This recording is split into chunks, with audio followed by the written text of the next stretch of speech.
بسم اللہ والصلاة والسلام علی رسول اللہ، اما بعد۔ یہ صفحہ نمبر ہے 214 اور آیت نمبر ہے 65 اور 66۔ اعوذ باللہ من الشیطان الرجیم، بسم اللہ الرحمن الرحیم۔ وَلَوْ أَنَّ أَهْلَ الْكِتَابِ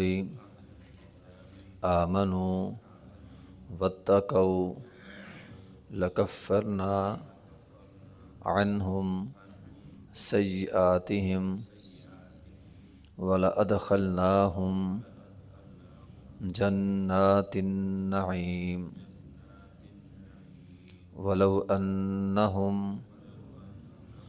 اقاموا التوراۃ والانجیل وما انزل الیہم من ربہم لأکلوا من فوقہم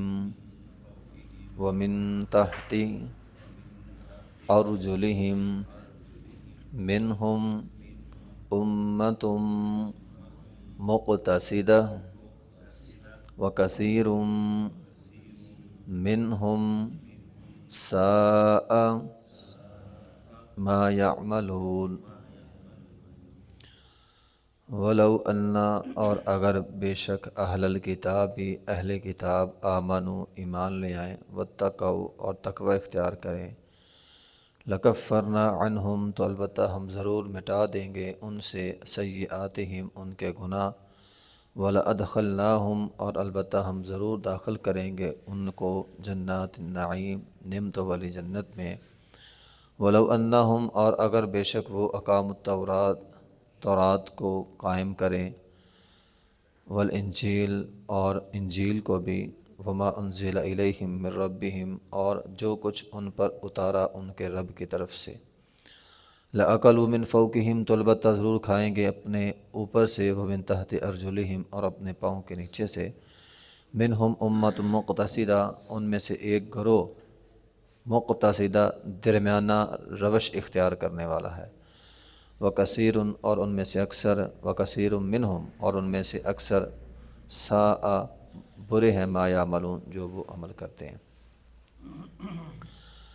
بات ہو رہی تھی یہود اور نصارہ کی، جنہوں نے کہا اللہ کا ہاتھ بندھا ہوا ہے، اللہ خرچ نہیں کرتا۔ تو اللہ تعالیٰ نے جہاں ان یہودیوں کا تذکرہ کیا وہاں اچھے لوگوں کا بھی تذکرہ کیا، اور ساتھ اللہ تعالیٰ نے یہ بھی بتلایا کہ اگر اللہ تعالیٰ پر اس طرح کے گستاخانہ جملے بولنے والے یہود بھی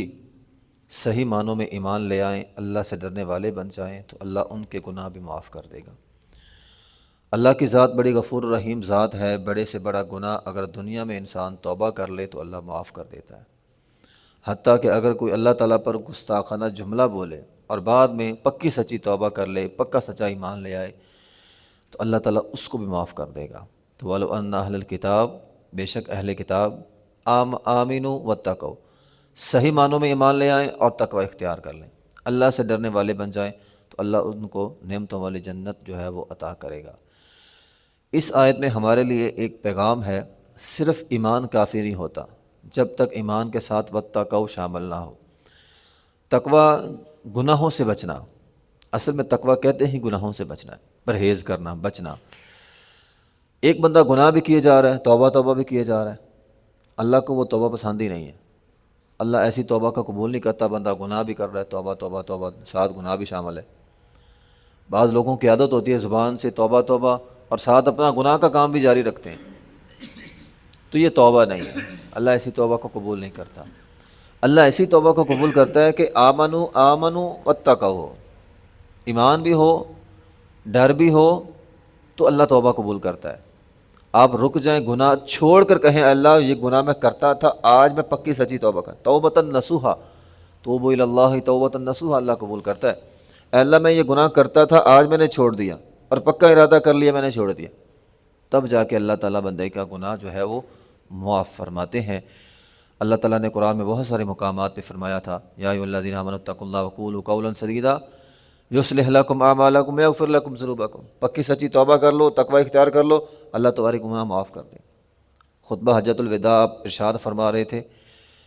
آپ علیہ الصلوۃ والسلام نے اپنی جو سواری تھی اس کے اوپر آپ کھڑے ہو گئے، رکاب کے اوپر پاؤں رکھے نا، آپ سواری کے اوپر اس طرح سیدھے کھڑے ہو گئے،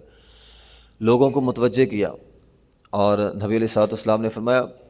ممکن ہے تم اگلے سال مجھے نہ دیکھ سکو۔ جب آپ علیہ الصلوۃ والسلام نے یہ جملہ بولا، صحابہ کرام یقیناً پریشان ہوئے۔ ایک صحابی نے پھر ہمت کر کے پوچھا، اللہ کے رسول صلی اللہ علیہ وسلم ہمیں کوئی نصیحت کر دیں، یعنی آپ یہ کہہ رہے ہیں کہ اگلے سال میں تمہارے اندر نہیں رہوں گا، یعنی آپ اشارہ کر رہے ہیں کہ میں دنیا سے چلا جاؤں گا، تو آپ کوئی خاص نصیحت کر دیں جس پر ہم عمل کریں۔ تو آپ علیہ الصلوۃ والسلام نے فرمایا تھا اتقوا اللہ من ربکم، اللہ سے ڈرنے والے بن جاؤ، نماز قائم کرنا، روزے رکھنا، زکوٰۃ دینا، عمل بالمعروف نہی عن المنکر کرنا، تدخلوا الجنۃ بربکم، اللہ تعالیٰ تمہیں تمہاری جنت کے اندر داخل کر دے گا۔ تو بات ہے تقویٰ کی، اکیلا ایمان وہاں پر بھی نہیں۔ آپ کی آخری نصیحتیں تھیں یہ حجۃ الوداع کے موقع پہ، آپ نے فرمایا ایمان کے ساتھ تقوی ضرور اختیار کرنا، اللہ تعالیٰ سے ڈرنا ضرور، گناہوں سے بچنا ضرور۔ وَلَوْ أَنَّهُمْ أَقَامُوا التَّوْرَاةَ وَالْإِنْجِيلَ، اور اگر یہ اقام تورات پر اور انجیل پر، یعنی یہود صحیح معنوں میں تورات پر اور صحیح معنوں پہ انجیل پر ایمان لے آئیں، یہ ان یہود کی بات ہو رہی ہے جو سابقہ یہودی تھے، اسلام سے پہلے کے یہودی، اگر وہ صحیح معنوں میں تورات اور انجیل پر ایمان لے آئیں تو کامیاب ہو جائیں گے۔ وَمَا أُنزِلَ إِلَيْهِم مِّن رَبِّهِمْ، اور اس کے علاوہ موسیٰ علیہ السلام پہ صحیفے بھی نازل ہوئے، صحف ابراہیم و موسیٰ، تو اگر صحیفہ پر ایمان لے آئیں صحیح معنوں میں تو کامیاب ہو جائیں گے۔ اگر نبوی دور کے یہودیوں کی بات کی جائے تو تورات، انجیل اور قرآن، وَمَا أُنزِلَ إِلَيْهِم مِّن رَبِّهِمْ، اور جو ان پر قرآن اترا ہے۔ نبی علیہ الصلوۃ والسلام نے فرمایا 3 لوگوں کے لیے دوہری خوشخبری ہوتی ہے، ان میں سے ایک وہ اہل کتاب یا ایک وہ آدمی جو اپنی سابقہ آسمانی کتاب پر بھی ایمان رکھتا ہے اور پھر بعد میں قرآن پر بھی ایمان رکھتا ہے، جسے عبداللہ بن سلام رضی اللہ تعالیٰ، فرمایا ایسے لوگوں کے لیے دوہرا اجر ہے، یہ اپنے سابقہ نبی پر بھی ایمان رکھتا تھا اور بعد میں نبی علیہ الصلوۃ والسلام پر بھی ایمان رکھتا ہے، تو ایسے لوگوں کے لیے فرمایا دوہرا اجر ہے۔ تو بات یہ ہے کہ وما انزل الیہم من ربہم، اگر ہم بھی قرآن پر ایمان لے آئیں تو کیا ہوگا؟ لأکلوا من فوقہم ومن تحت ارجلہم، یہ جو ہر روز کا رونا ہے وہ ختم ہو جائے گا، اللہ تمہیں اوپر سے بھی رزق دے گا، اللہ تمہیں تمہارے پاؤں کے نیچے سے بھی رزق دے گا، چھت پھاڑ کے بھی دے گا، زمین پھاڑ کے بھی دے گا، آسمان پھٹے گا رزق آئے گا، زمین پھٹے گی اناج اگے گا اور رزق آئے گا، تو اللہ آسمان اور زمین سے تمہیں رزق دینے پر قادر ہے۔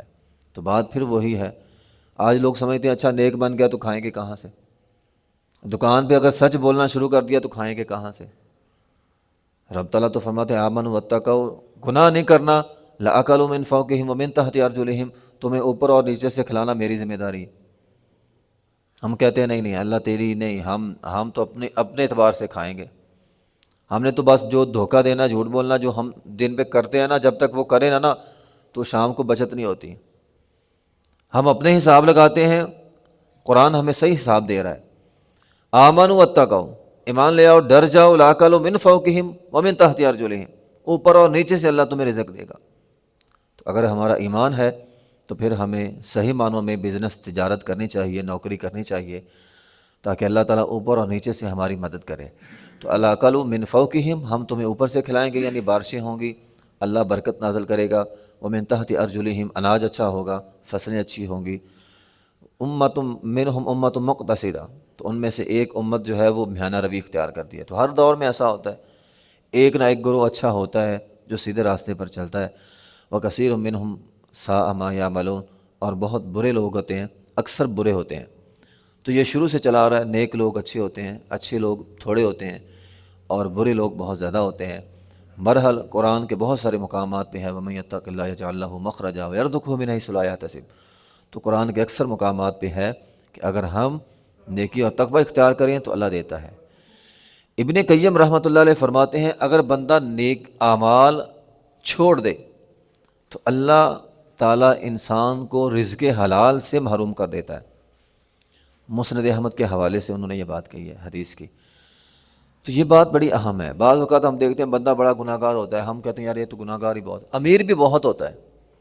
تو پھر ذہن میں بات آتی ہے اچھا قرآن میں تو ہے ایمان والے اور تقوی والوں کو اللہ رزق دیتا ہے، تو یہاں تو بے ایمان لوگوں کے پاس، رشوت خوروں کے پاس کروڑوں روپیہ، اربوں روپیہ ہے۔ تو پھر حدیث یہ کہتی ہے کہ اللہ تعالیٰ رزق حلال سے محروم کر دیتا ہے بندے کو، تو وہ رزق حلال شاید ان کا نہیں ہوتا۔ ہاں اگر وہ ایمان والے اور تقوی والے ہوں گے تو اللہ رزق حلال بھی دے گا، لیکن اگر کوئی ایمان اور تقوی والا نہیں ہے اور اس کے پاس پیسہ بھی ہے، دولت کے انبار ہے، تو پھر شاید وہ رزق حلال نہیں ہے۔ تو رزق حلال اگر لینا ہے تو پھر ایمان اور تقوی کے ساتھ اللہ تعالیٰ دیتا ہے۔ وآخر دعوانا الحمدللہ رب العالمین۔